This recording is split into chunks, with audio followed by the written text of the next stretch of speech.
러시아가 우크라이나 침공을 위해 기하급수적으로 불어나는 자원 소비를 맞닥뜨리고 있는 반면 우크라이나는 러시아의 포격으로 대규모 가스전을 발견하는 해프닝이 일어났습니다.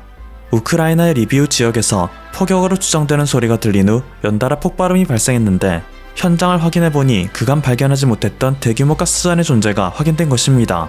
전문가들의 말에 따르면 이곳의 규모가 상당히 커서 러시아의 침공이 마무리된 후 개발만 잘 된다면 그동안 러시아산 가스에 의존해오던 유럽 국가들에게 큰 도움이 될 것이라고 말하는데요. 그간 러시아에서 유럽으로 보내는 가스파이프는 우크라이나를 통과하고 러시아는 틈날 때마다 이것을 이용하여 우크라이나가 유럽으로 향하는 가스를 빼돌리고 있다 매도하며 우크라이나에 대한 유럽 국가들의 인식을 손상시키려 노력했습니다. 또한 모두가 알고 있듯 유럽 국가들이 전쟁 초기 러시아 제재에 적극적으로 동참하지 못했던 이유는 러시아로부터 들여오는 가스 의존도가 막대하기 때문이었는데 러시아보다 더 가까운 우크라이나에 대규모 가스전이 있다는 사실이 밝혀져 더 싼 값에 들여올 수 있게 되었으니 너나 할 것 없이 이곳을 최대한 빨리 개발하여 이용하려 들 것입니다. 그러면 에너지 자원 하나 믿고 유럽을 겁박하던 러시아는 믿던 동아줄이 하나 없어지는 셈이겠죠. 물론 한 가지 위험은 있습니다. 러시아 또한 이런 상황이 생길 것을 생각하지 않을 수 없기에 은근슬쩍 가스전이 발견된 리비우 지역마저 빼앗으려 들 수 있는 것인데요. 다행히도 리비우는 우크라이나의 서쪽 끝단에 위치하여 러시아가 쉽사리 미사일 타격을 감행할 수 없습니다. 자칫 조준이 빗나갔다가는 폴란드 국경에 닿게 되어 이곳에 주둔한 나토군을 자극할 수 있기 때문이죠. 정신줄을 반쯤 놓은 푸틴이라면 미사일이 아니더라도 재래식 병기를 투입할 수도 있겠지만 사실 그 정도는 우크라이나가 큰 어려움 없이 막아낼 수 있을 것으로 보입니다. 제 아무리 러시아가 동맹국인 벨라루스 국경을 통해 리비우 지역으로 남하한다고 하더라도 이번 키이우 지역을 탈환하는 데에도 큰 공을 세웠던 이번 전쟁의 영웅 제블린만 있다면 가장 높은 효율로 러시아 육군의 침공을 저지할 수 있기 때문인데요. 통상적으로 100억 원 정도의 전차 하나를 박살내는데 2, 3억 원 정도의 비용밖에 안 드는 제블린은 우크라이나 현지에서 승리의 여신으로 추앙받고 있습니다. 예전에는 무슨 미사일 한 발에 억소리가 나냐며 비판하던 이들도 우크라이나 전쟁을 보며 생각을 바꾸고 있고 한국형 제블린 현공에 대한 돈 낭비라고 조롱하던 이들의 목소리도 온데간데 없이 사라졌죠. 그런데 사실 무언가에 대해 조롱하고 비난하는 이들은 자신의 주장이 정말로 옳아서가 아니라 그저 비난을 위한 비난을 하는 경우가 많은데요. 실제로 한국의 무기를 무작정 깎아내리던 일본의 네티즌들은 이전에는 한국 현궁 1도 쓸모없다며 조롱할 땐 언제고 이제 와서는 최고의 가성비를 자랑하는 제블린의 시대가 왔으니 한국이 자랑하는 K9 자주포가 더 이상 팔리지 않겠네 라는 궤변을 늘어놓고 있습니다. 만약 무기에 대한 지식이 조금이라도 있는 사람이라면 이 말을 듣고 머리가 띵해질 수밖에 없는 궤변인데요. 애초에 이 발언을 한 이는 전차와 자주포가 완전히 다른 무기라는 것조차 모르는 것으로 보입니다. 전차는 적 기갑 세력과의 직접적인 전투를 목적으로 하죠. 전쟁터에서 맨 앞으로 나가 적의 전차를 파괴하고 방어선의 장애물을 돌파하여 뒤따르는 장갑차와 자주 대공포 등의 기동을 용이하게 만드는 것이 주 임무입니다. 하지만 최전선에 있는 만큼 시야가 좁아져 숨어있는 대전차 무기, 대표적으로 제블린과 현군 같은 무기를 만나면 속절없이 당할 수밖에 없기 때문에 대전차 무기로부터 전차를 보호하기 위한 보병 혹은 장갑차를 필요로 합니다. 물론 그럼에도 적군의 매복을 알아차리지 못한다면 순식간에 폭파당하는 게 전차의 숙명이죠.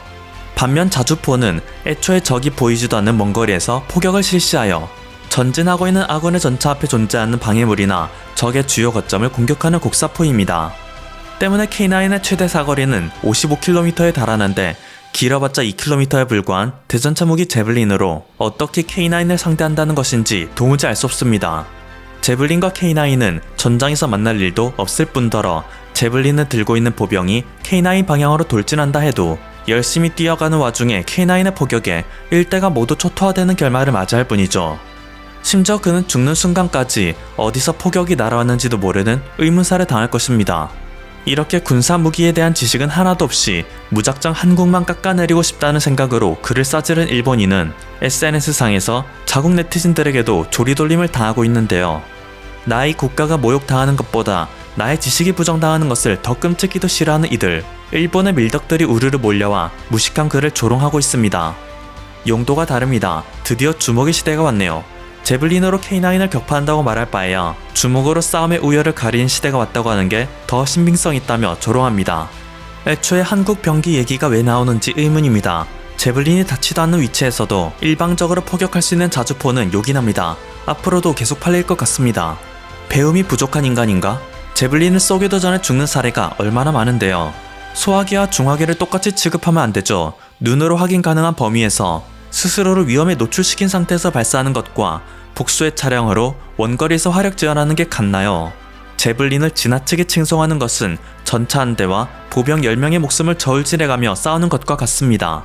제블린 신도 여러분은 아무래도 사람의 목숨값이 싼 나라 출신이라 해도 무방하겠군요. 모두가 숨 쉴 틈도 없이 집단 린치를 하고 있는 가운데 유일하게 한 사람만이 글쓴이의 편에 섭니다. 한국의 무기는 표절이나 설계 미스가 심해서 팔만한 물건이 없을 텐데요. 하지만 그마저 금방 부정당하죠. 실제로 팔리고 있습니다만 혹시 평행세계의 주민입니까? 일본에는 실제로 일본의 자위대가 세계 최강이어서 이 세계에까지 건너가 활약하는 만화가 있는데 아무래도 그 만화의 허상에 빠져 사는 이들로 보입니다. 말이 나와서 하는 얘기이지만 솔직히 일본이 한국 무기의 완성도에 대해서 왈가왈부한 입장은 아닌 것이 세계 모든 전문가들의 공통된 입장입니다.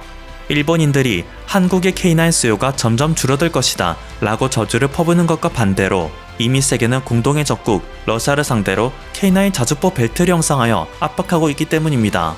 특히 러시아로부터 가장 직접적인 위협을 받고 있는 노르웨이, 핀란드, 에스토니아, 폴란드, 터키 등은 오래전부터 K9을 수입하였는데요.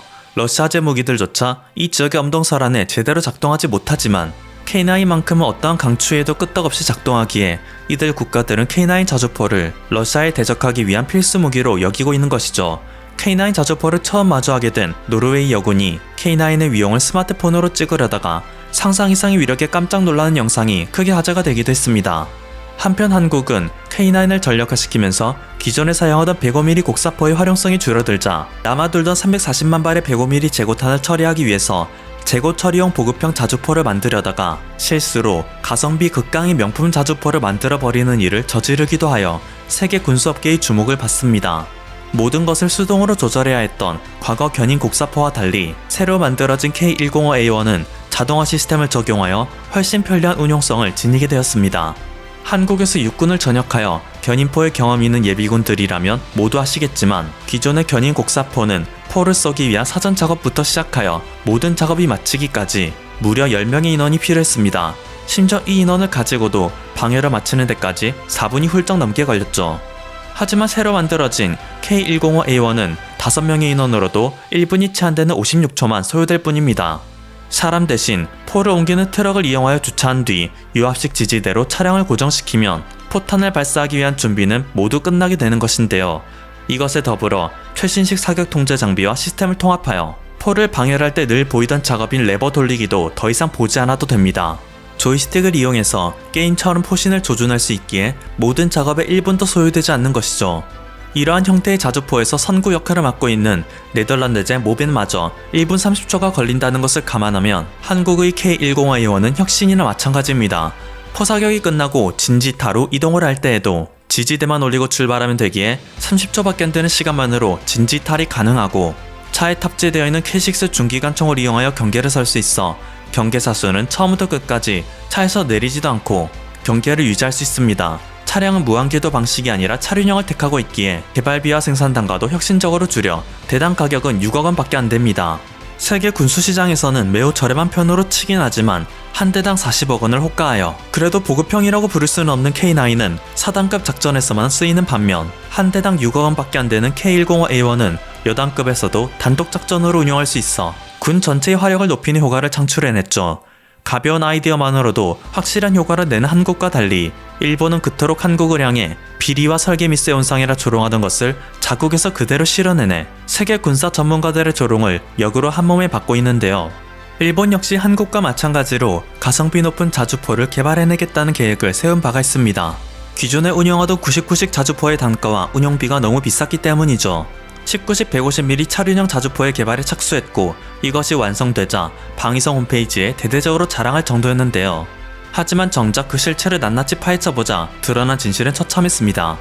우선 일본의 기술로는 차륜형 자주포에 필요한 자체를 제대로 만들 수가 없었습니다. 어쩔 수 없이 독일 맨사의 싱글캡 차체를 가져다 쓰게 되었는데 이것에서부터 엄청난 비용이 초래됐습니다. 가성비라고 말하기 무색할 정도인 대당 7억엔 하나로 70억 원가량의 제작 단가가 든 것이죠. 이에 대응하는 한국이 K105A1이 대당 6억 원인데 무려 12배나 비싼 가격이고 심지어 40억 원인 K9 자주포보다도 2배 가까이 비싼 것입니다. 그리고 차체 어디를 보더라도 포신을 방어하기 위한 장비가 하나도 달려있지 않아 공격력이 올인한 방어력 제로의 무기인가 라는 감탄을 불러옵니다. 아무리 자주포가 후방 지원을 위한 무기이기에 전차 등에 비해서는 방어 시스템이 중요하지 않다 하더라도 전력 손실 방지와 운전수의 생명을 보호하기 위한 최소한의 방어 체계는 갖춰야 하는 것이 상식이겠죠. 제블린으로 한국의 K9은 모조리 전멸되겠다고 주장하던 일본인들은 오히려 그들의 자주포가 평범한 소화기로도 전멸될 수 있는 가능성에 대해서는 입을 꾹 다뭅니다. 지금까지 퍼플투비였습니다. 여러분의 구독과 좋아요 그리고 알림 설정은 콘텐츠 제작에 큰 힘이 됩니다. 감사합니다.